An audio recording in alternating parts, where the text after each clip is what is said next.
тот мир, который сегодня в Ингушетии. There is peace in the Republic, the president of Ingushetia told journalists in Moscow on Thursday. An hour after his statement, 2 soldiers lay dead and 2 others were injured in separate armed attacks in and around Narzan. On Tuesday night, a senior police officer was killed as he was walking out of a mosque.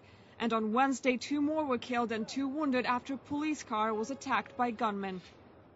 Once part of Chechnya under the USSR, Ingushetia broke away in 1992 as the leaders at the time didn't share the resistance of Chechnya towards Moscow. Assaults on law enforcement officers and police have increased in the region over the last few months.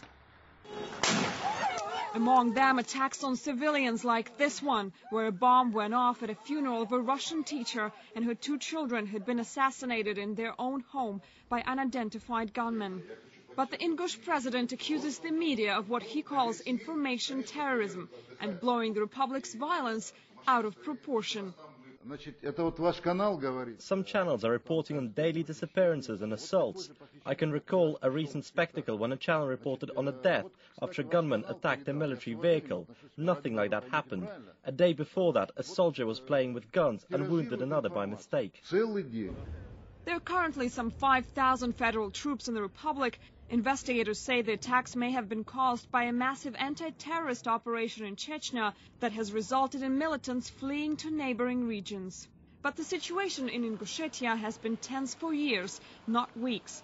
Claims of extrajudicial detentions, torture and execution in police custody have been reported. Human rights groups say the recent violence is a result of public resentment towards the security crackdown.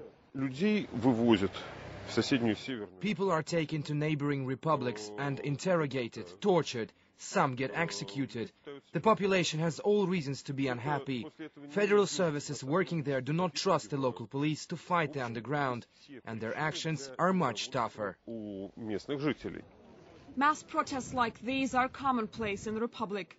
People rally in front of local officials demanding the release of the disappeared.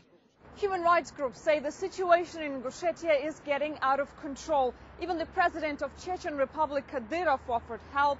Yet Moscow, besides from sending additional troops so far, has kept silent. And President Zazikov made it clear his republic can solve its problems on its own. Anastasia Haydulina, Russia Today, Moscow.